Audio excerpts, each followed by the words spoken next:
Hello students, कैसे हैं आप।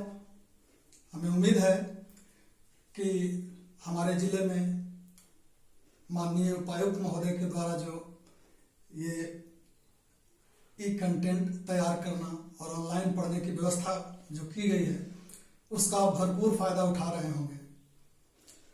तो आज हम लोग क्लास 8 धातु और अधातु के विषय में पढ़ेंगे। धातु और अधातु के भौतिक गुणों की चर्चा आज हम लोग करेंगे। धातु और अधातु क्या है?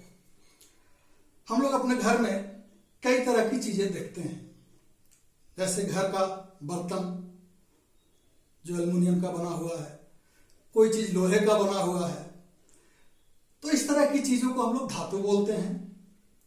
वहीं पर अगर कोई लकड़ी का चीज भी है, घर में कुर्सी है, प्लास्टिक का चीज है, तो इन चीजों को हम अधातु बोलते हैं। अब इनके भौतिक गुणों से हम देखेंगे कि इन दोनों में क्या अंतर है। पहला, भौतिक अवस्था। जैसा कि आप जानते हैं, पदार्थ की मुख्यतः 3 भौतिक अवस्था होती है, ठोस, द्रव और गैस। तो धातुएं अधिकतर ठोस होती है, लेकिन अपवाद में पारा जो द्रव होता है, इसको याद रखना है। जहां जहां हमने अपवाद लिखा है ये बहुत इंपॉर्टेंट है और एग्जाम में यही पूछा जाता है। एक ऐसे द्रव का नाम एक ऐसे धातु का नाम बताएं जो ठोस नहीं है या द्रव अवस्था में है, तो हमारा उत्तर होगा पारा। इसके विपरीत अधातुएं तीनों अवस्था में पाई जाती है, ठोस, द्रव और गैस। ठोस का उदाहरण कार्बन और आयोडीन है, द्रव का उदाहरण ब्रोमीन है, जबकि gas oxygen, hydrogen, nitrogen etcetera. तो ये याद रखना है, बहुत ही इंपॉर्टेंट यही चीज है। जहां जहां एक्सेप्शन हमने डाला है वो एग्जाम में आएगा, आप ध्यान रखें, इसको नोट कर लें। अगला है चमक। धातुओं में चमक होती है, जबकि अधातुएं निष्प्रभ होती हैं। यहां भी एक्सेप्शन है, आयोडीन और ग्रेफाइट 2 ऐसे धातु हैं जिनमें चमक होती है। तो इसको भी याद रखना है। क्वेश्चन ऐसे आएगा कि एक अधातु का नाम बताएं जिसमें चमक होती है। अगर आपका आयोडीन या ग्रेफाइट कोई ऑप्शन है तो उसको आप टिक करेंगे। कठोरता। धातुएं सामान्यतः कठोर होती हैं, लेकिन एक्सेप्शन है सोडियम और पोटेशियम, जिसे चाकू के द्वारा आसानी से काटा जा सकता है। यह याद रखना है।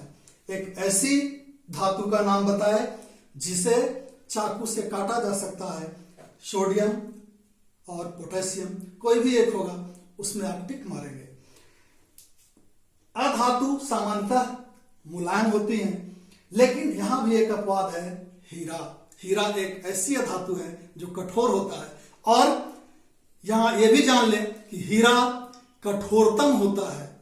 मतलब प्रकृति में जितनी भी वस्तुएं हैं उन सब में सबसे अधिक कठोर है तो हीरा है, और वो एक अधातु है। अब है आघात वर्धनीयता, मैलिएबिलिटी। ये वह गुण होता है जिसके चलते धातुओं को पतली चादर के रूप में पीटा जा सकता है। तो धातुएं आघातवर्ध होती हैं, जबकि अधातु आघातवर्ध नहीं होती है। तन्यता।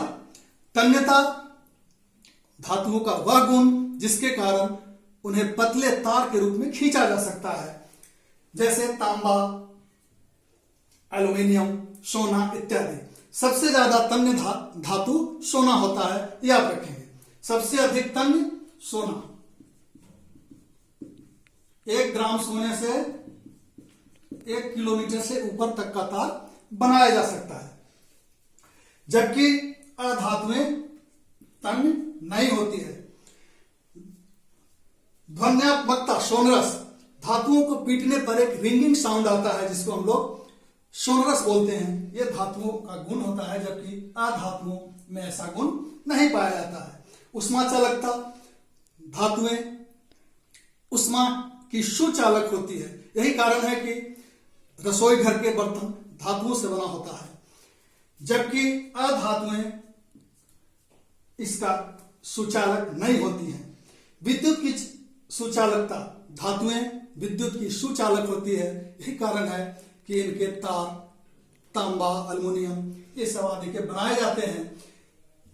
अधातुएं विद्युत की सामान्यतः कुचालक होती है, लेकिन यहां भी एक अपवाद है, ग्रेफाइट जो विद्युत का सुचालक होता है, इसको याद रखेंगे।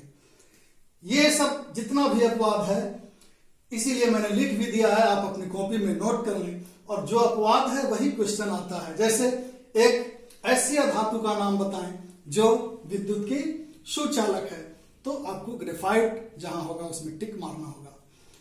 इस तरह से